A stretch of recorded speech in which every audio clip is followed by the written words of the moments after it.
Like I will let you lead, and I'll just kind of add on. I'll try. Sounds good.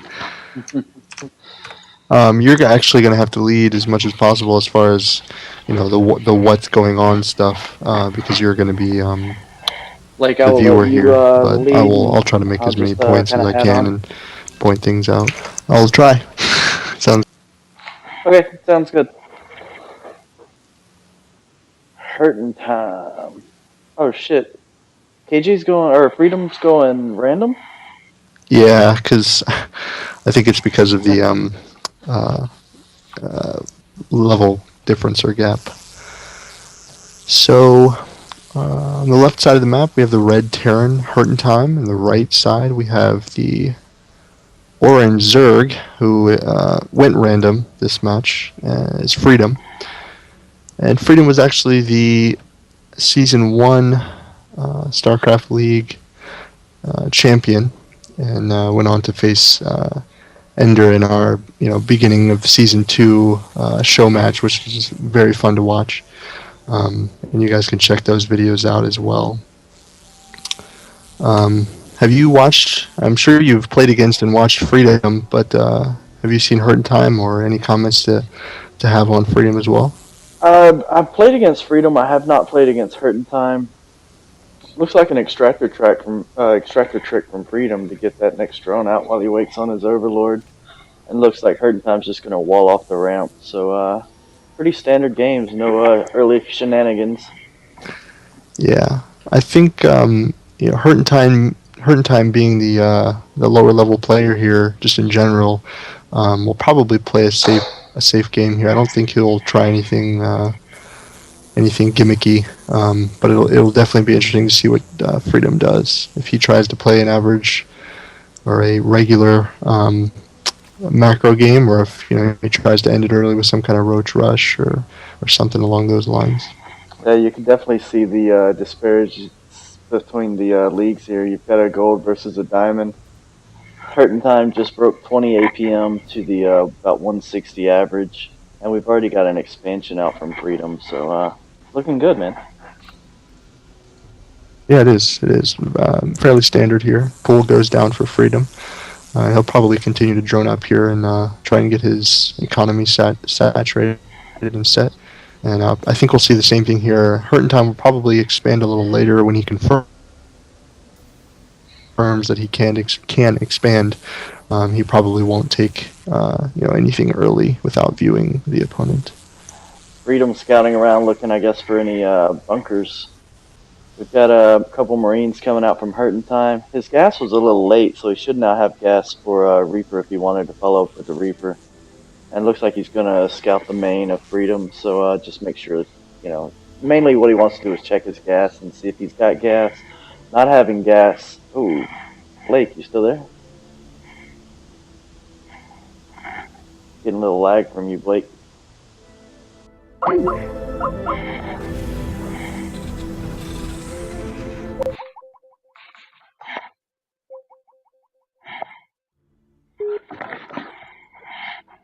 Hey, Blake, you there? Yeah, I was able to jump back in. Nice. Ooh, that was unfortunate. Alright, there's the expansion. He's putting it on the high ground, which is probably pretty smart. There's still no gas from Freedom, so it's not going to have speedlings. No, no mark. Okay. We're getting some crazy lag from everybody. Ooh. All right, I think Uh, we're settled. So we will see the command center go down for Hurt in Time as well as the factory. I'm not sure if you said that already. um, but so still fairly standard. Hurt in Time confirmed that he can expand and will do so. yeah, I like the factory. I wonder if we're going to see any mines. I mean, mines are really good in TVZ. Freedom's macro is really getting up there, though. Yeah, once his drone count gets up there and kicks in, his economy will kick in, and he may take a third. I don't know necessarily when he will do that, if at all early. But usually he'll take a third before getting too many units.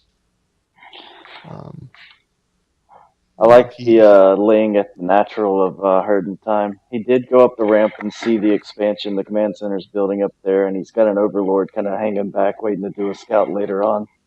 Uh, Finally getting some gas. He's taking his gas at the natural, which is I see some Zergs do this. It's really interesting. I personally don't like it because it's too easy to scout those gas compared to the main gas. But it also gives the your opponent a little bit of misinformation because most of the time, if you have gas at the natural, they're gonna think that you have your gases at the main.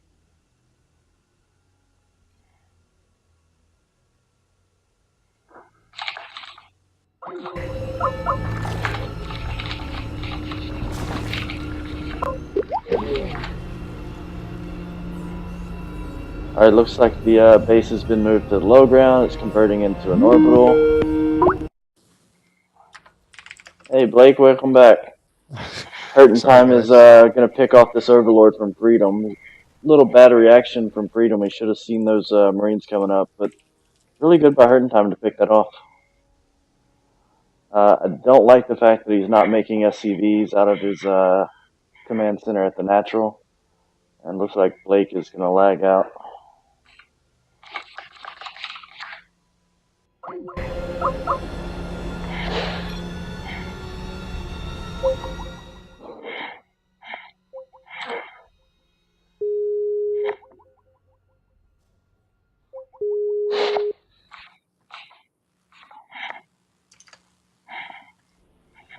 All right, Freedom is now taking his third base.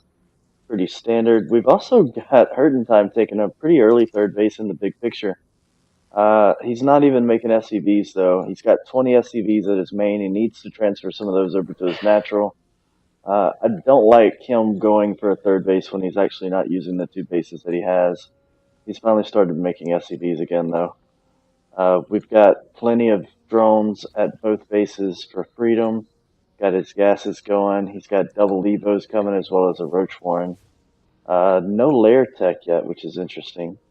But I think once his third base gets up, you're going to see a massive influx of drones, followed by a lair transition. And then we'll see what kind of tech Freedom's going to go with. Looks like Hurtentime's kind of just sending his Marines back and forth, making sure no Overlords come in. Actually, he saw the Overlord at the top, so he's going to go pick that off if he can. And as soon as I say that, he turns around. So we've got a couple tanks and some Marines from Hurtentime. Good.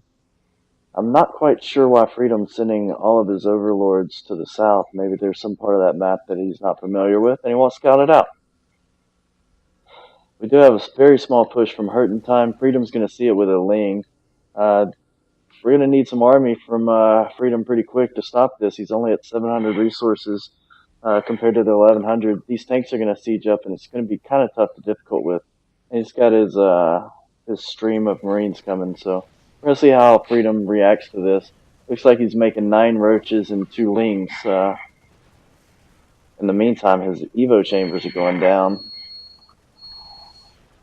Here comes the roaches, propped at the top. We've got 3 queens with enough energy for some transfuses, but they're running away. Interesting enough, this third base is not being hit yet. He doesn't know about it, so maybe that's why you should at this point assume that there's a third base. This could be a quick game 1 for Hurtentime with this push. This is a very tough push. We've got 28 more lings coming. Those lings should be enough to clean it up. And a couple banelings, those will die pretty quick. The lings run to the tanks. It was a good effort, just not quite enough. As soon as these Marines go down, though, the tanks are going to die. And there, everything's cleared up. Really nice push, though. Really good timing. We're starting to build up quite a bit of energy on the command centers, though. Need to drop some mules. Income-wise, we're looking at 42 drones to 35 SCVs. After holding off a push like that, it's a great time to just do a massive drone creation round. And there you see, he's got 11 drones coming. It's also researching Burrow, which is going to be fun to play with. And the Lings get a great run by. We're in the natural base. We're going to see how many workers go down. We've already killed 4 workers, 5 workers.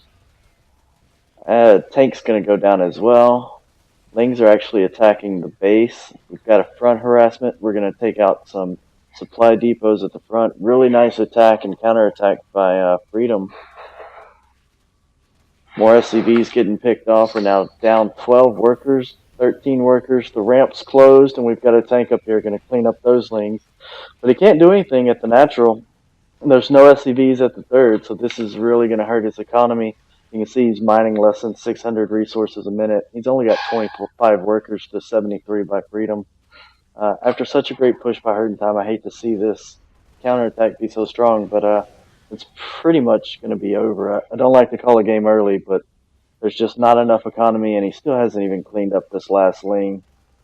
And at this point, Freedom's taking his 4th base up at the top.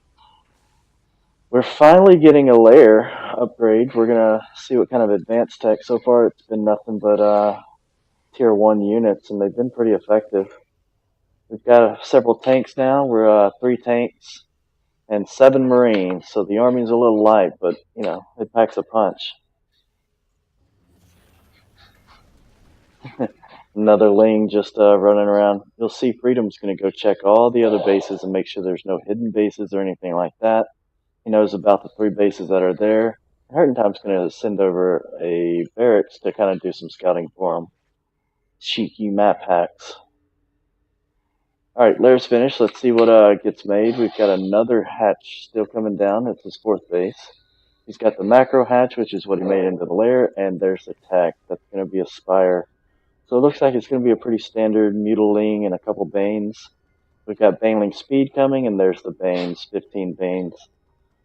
Hurtntime now sees the 4th base and knows he's in trouble. Income-wise, he's gotten back up to 42 SCVs, and combine that with the mules, he should have a pretty good economy. But this army is going to be a beast to mess with, and if you look at the upgrades, it is a 0-0 upgraded army versus a 0-0 upgraded army. We do have ship weapons level 1 coming for Hurtntime, though. Injects are looking good. We need injects at the natural, 2 injects at the main, and at the third. So I take it back, injects are not looking good. But I do like this 4th base for Hurtntime. Unfortunately, I don't think there's any way in hell this thing's going to stay up. We've got a 2nd spire being made. Freedom's obviously going to go heavy into air. Big muted transition coming. If you look, he's got 2,500 minerals and over 1,100 gas. He's going to immediately jump in, probably create 15 to 20 mutas and start +1/+1 for his air units. And pretty much as soon as that's done, it's going to be a bum rush. We've got another base command center coming up. This is probably going to be transitioned into a planetary fortress, as is this one. You've got 2 bases, 2 planetary fortresses. That should hold that area pretty good until the Banes come in and just wipe it off the map. Here's the attack. The Banelings are coming in. The Lings are coming in. They're running by everything. You've got a couple Hellbats, which do really good versus Lings, but it's just not enough. Here, the Planetary Fortress is doing great. It's already got 8 kills on it. The Lings are probably going to get the 2nd command center before it can finish transition to a... Oh, he cancels a Planetary. 22 kills on this. We've got another influx of Speedlings coming in. They're going to see if they can finish this off. 32 kills, 34 kills. Planetary Fortress is OP. As far as the upgrades, we do have those flyer upgrades. We've got +1 coming for all the mutas. Still haven't seen any mutas created, though, so I was apparently wrong on that. What concerns me is that we have 91 harvesters created for Freedom. He needs to take a bunch of those and start dropping spines and spores everywhere. We've got 3 Hellbats coming at a time, plus a tank, so pretty nice little mech build coming from Hurtntime. Got another 15, 16 Banelings coming in. These it's always fun to watch Banelings kind of roll in, especially on creep. The creep spread's actually looking pretty nice considering we're at almost 18 minutes of the game. Here comes the Baneling rush. He's pulling pretty much his entire army up here, just kind of waiting on the rest of the banelings to come in. Oh, let's make a few more banelings, because 16's never enough when you could have 30 or more. Getting some gas at the third. The fourth base has obviously gone down, so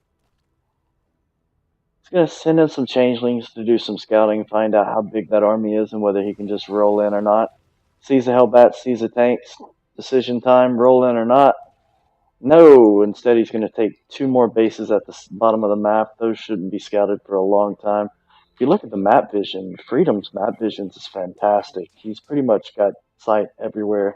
No drop is going to come in here that goes unchecked. Compare that to Hurtntime's map vision. It's really hard to find, but it's real small. If you look in the top left of the map, you can see his map vision. Still building up this army. We now have 47 banelings. There's more banelings than lings, so that's always fun.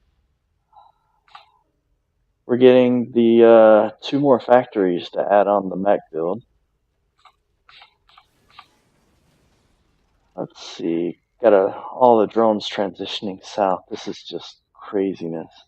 We're going to need a couple queens down there, and with injects, I mean, we've got 56 larvae. We've got 6,400 resources and 2,300 gas. Whatever Freedom wants to build, he can build pretty easily.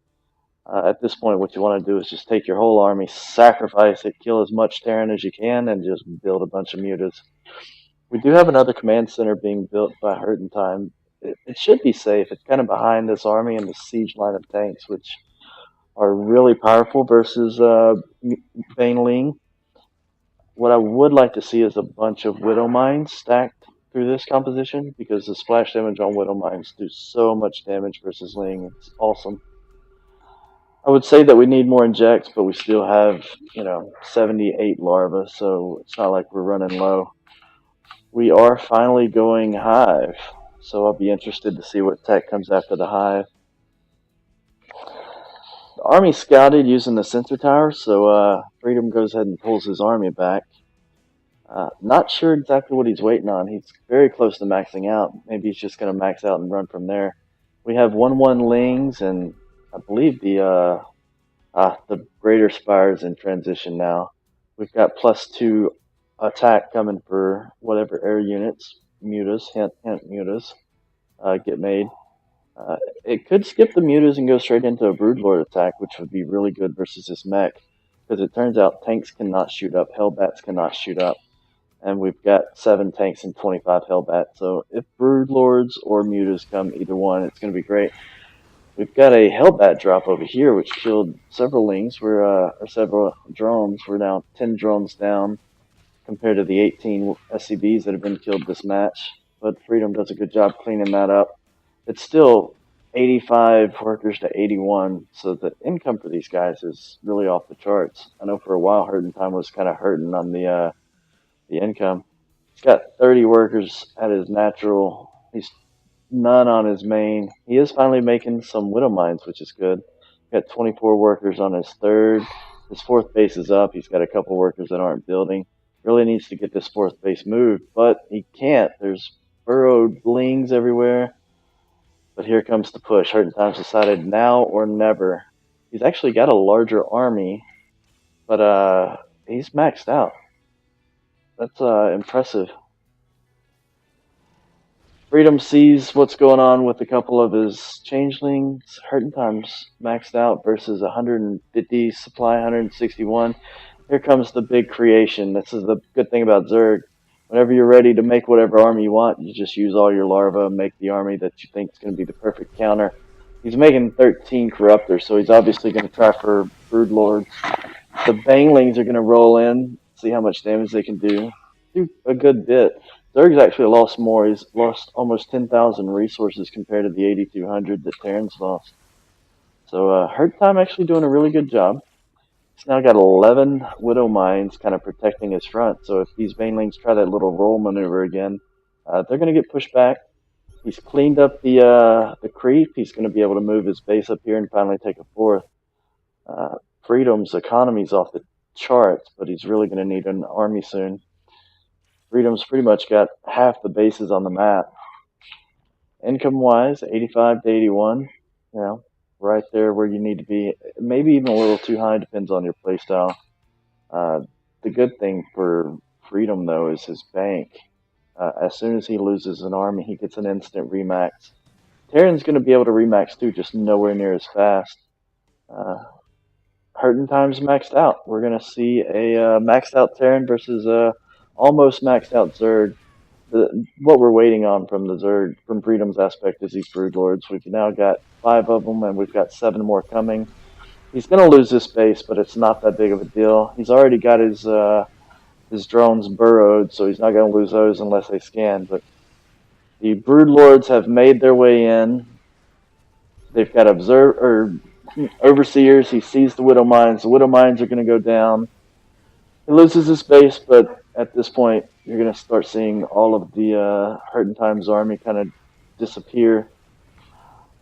And you see it right there. The army size, 8,500 to 3,200. Zerg is now overtaken Hurtntime's army size. Hellbats just can't do anything. Tanks won't be able to do anything. And production-wise, we finally have a couple Vikings, but it may be too little too late. We don't have any air units that can shoot air. Oh, I take it back. We've got 5 mutas, 10 infestors on the way, as well as pathogenic lands. It's going to be a neat little infestor muta transition if the game goes that long. We've got Widow Mines trying to get up underneath the Broodlords, but they're not going to survive. One almost gets a mine off. At this point, there's not much we can do. Hurtntime's got 3 bases sitting here. He's got all the ability to call down mules that he wants. He just doesn't have any place to call them down that's going to survive. He's pretty much mined out at the natural. The 3rd base is going down. The 5th, 6th, and 7th base are going to go down. This planetary fortress has almost 40 kills, over 40 kills, but it's going to go down soon. These Broodlords are unstoppable. I mean, we're sitting at 12 Broodlords. The lost is going through the chart. We're 19,000 resources lost. Army size is almost 4x of what Hurtntime is. This is a slow, painful creep. We're not even using the lings and banelings yet because nothing can stop the Broodlords. So infestors are here to back everything up. If by chance some magical army comes out from Hurtntime, they're going to get fungal growth, and at that point the Broodlord should take them down. That scan from Hurtntime, he sees how much trouble he's in, and there's the GG. Really well played from Freedom there. Good job, everyone. Great game.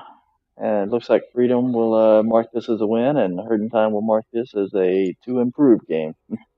Thanks for watching.